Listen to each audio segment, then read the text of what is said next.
Very good, General Field. In the beginning of your comments, you talked about how promises were made to the women and young people, and elaborate a little bit on that.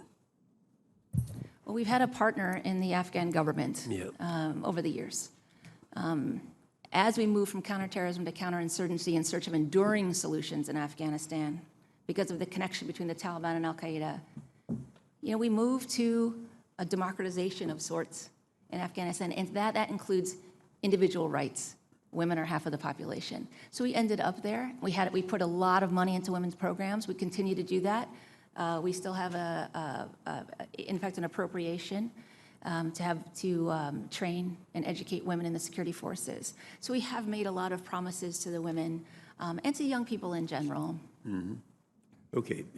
Anyway, the word I got from that was that we hadn't really kept our promises there to women and young people. I kind of thought we were in pretty good shape on that because seeing the progress has been made primarily by women. All right. So we have kept our promises. Sure, I appreciate that. Dr. Jackson, you and I talked about kind of bringing up a subject it's been behind us quite a ways, but it's my understanding that one of our colleagues is going to have a hearing this afternoon on the Afghan papers. And so I thought we might kind of get some comments in there in the beginning. Now, you and I have talked about this in the past. We know that we're talking about primarily everything that was pre-2016. And so I'd like to have you elaborate a little bit on the Afghanistan papers, and in that seems to be coming out for another discussion. Senator, I would echo your comment. The Afghanistan papers does cover exclusively a period preceding the current administration, that is sort of pre-2016. I think there are several other elements that are that distort the picture unhelpfully in this rendition. I was reminded of George Will's famous comment saying of another subject, he said, presenting the obvious with a sense of original discovery. That would be my epitaph for the Afghanistan Papers project. Much of what is said in there is true. Afghanistan has been a violent place. It has been a place we have struggled to understand. It is one that is beset with corruption, with drug economy, all of these things. True, and known.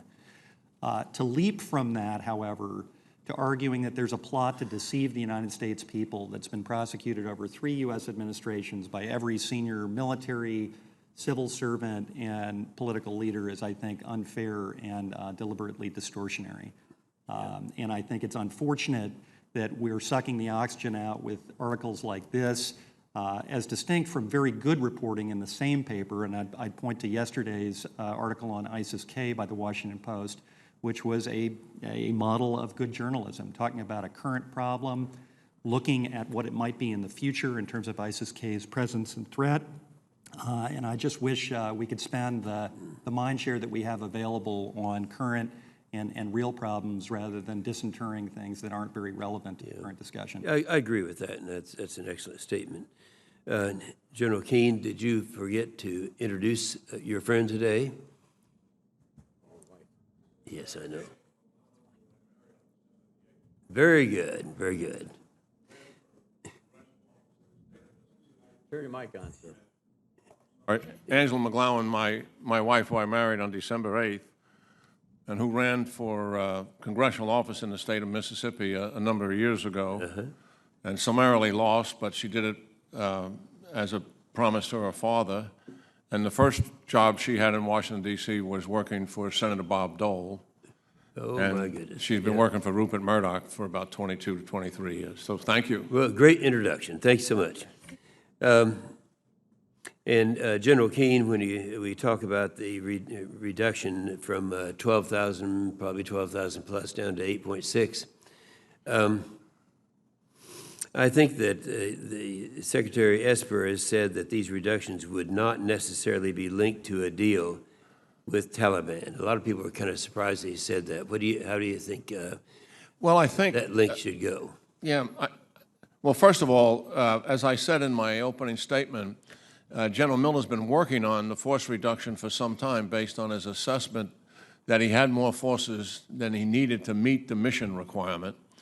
And I believe that given the fact that negotiations were taking place, the administration made a logical decision not to unilaterally conduct that reduction and use that as leverage in the negotiations. I think that's where we are. But if there's not a settlement in those negotiations between the United States and the Taliban, I do think Secretary Esper is right, then we're likely to announce that reduction anyway, because General Miller wants to get on with it.